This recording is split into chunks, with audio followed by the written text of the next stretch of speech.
7:29. Good morning to you. This is Breakfast with Stephen and Ellie. Hope you're doing well today. Yes, good morning to you. Now, should owners of dogs who kill other dogs be prosecuted? That's what one Tory MP thinks, saying there must be consequences for the small minority of irresponsible dog owners.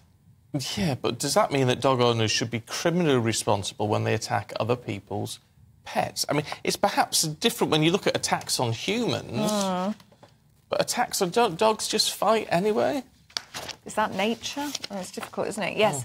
Should serious penalties be given out? That's what dog behaviour expert Nancy Creddon says. But dog owner Julie Ann Frew disagrees, saying owners should not be charged. Well, Julie, let's start with you then. You're against owners being prosecuted. Do you think there is such a thing as a bad dog, or is it always a bad owner? I would say it was always a bad owner, and I'd like to go back to the very start of having licences for people to own dogs and training for yourself and for a dog. And I'd also like to start with breaking down the breeding and the breeding that we have online, the availability to be able to get a dog online very, very easily. And we should look at going back to accredited breeding systems, which we do have with local councils and the Kennel Club. I think there's two different situations where you'll have a dog-on-dog attack, and they will always come down to the ownership. But Julie, if it's always down to the ownership, then why shouldn't owners be prosecuted? Because I think that they should have more training to start off with, because you can get two different situations where you can have, like we've seen many attacks recently, you're looking at American XL bullies, a very big, powerful dog. I have a big dog myself, or I could have a Chihuahua that can come up and is not on a recall, not trained to recall, and bite my bigger dog. I think it comes back to the very start. I don't think it would deter attacks on other dogs. I don't think it would deter any owner from, being responsible. In actual fact, I think that some of the situations we have with the young people who think they look hard as such with a big, big dog, I think it would give them a bit more of an ego boost if they had a criminal record. OK, what do you make of it, Nancy? I guess at this stage we're getting to the level that something has to be done. We cannot carry on allowing these fatalities, whether it's dog-to-dog fatalities or dog-to-human fatalities. And in a world where there's a dog trainer and a behaviourist in every town, for those who own dogs that they know are dangerous to carry on going out in public with these dogs, unmuzzled, perhaps off leash, and those dogs then carry out very serious aggressive attacks. If we're not using punishment, then how are we going to stop people from doing this? Because at the moment, the opportunity to train their dogs is there. They're not doing it.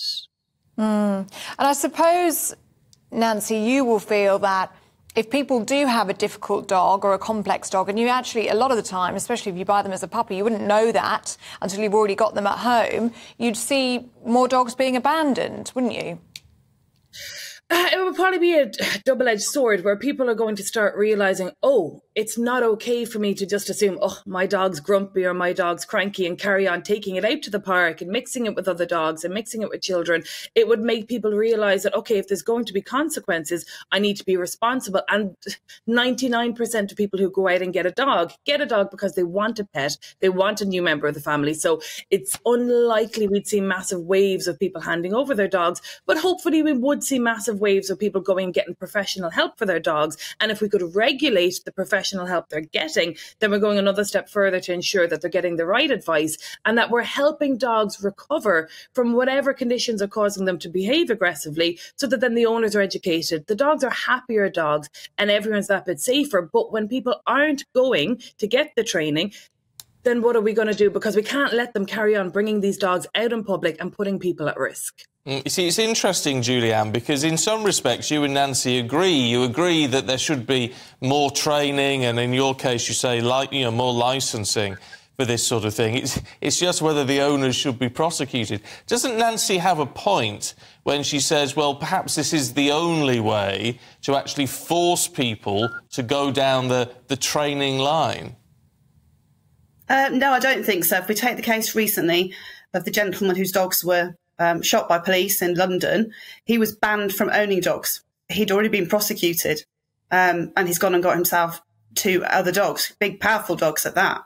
So I think it has to go back to the start, where we look at the breeding, the availability online, where people are taught how to research the breed that they're going to get. The case also with the 37-year-old gentleman in Manchester, they had 6 XL bullies there, 9 puppies. He was going to acquire a puppy there. There needs to be more training for general members of public, that if you're going to a situation like that, these are not going to be well-trained dogs. They're not going to be well-housed. And it would probably be a danger to you if you're going to buy a puppy from there and take it back. And obviously he had 3 children. So I think we need to start from the scratch as opposed to the prosecutions at the end, because I don't think it will deter the sort of climate that we're in. And I think that's grown since COVID. Do you think there should be a ban on certain dog breeds, Julie? Do you think breeds that are perhaps more dangerous than others should be banned entirely? I don't think they should be banned, because I don't think any dog, apart from the obvious dogs that are bred to fight, I don't think there's any dog that's bad. And I don't think there's any way that a dog can't be trained. But I do also agree that I think that if you've got a dog, or if you're going out with more than one big dog, bearing in mind XL Bully is about 90 kilos, they should be muzzled.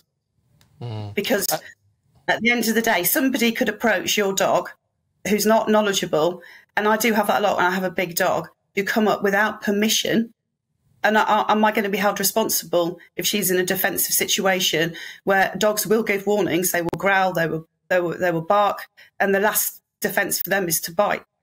I mean, do you think, Nancy, and maybe a lot of people would agree with Julie Ann, that say, you know, whether or not there should be prosecutions, actually what there should be is a return to licensing and a return perhaps to enforce training for puppies, all part of the licence deal. Is that something that you would support?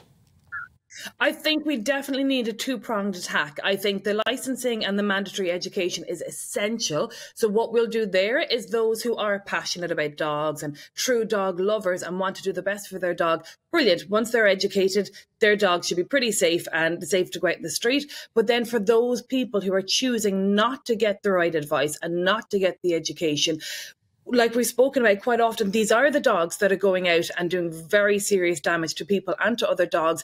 And something has to be done with those specific people that do not want to be responsible dog owners. They want a dog that's a weapon. They want to go out in the streets with a big, bad, scary dog, and they're encouraging their dogs to behave this way. People who do that, in my opinion, are abusing animals. These dogs do not want to go out and cause incidences and attack people. These people should be punished. If this man that we're speaking about, whose 2 dogs were shot, if he was already banned from owning dogs and had dogs again, he's committing a crime. Where's the punishment?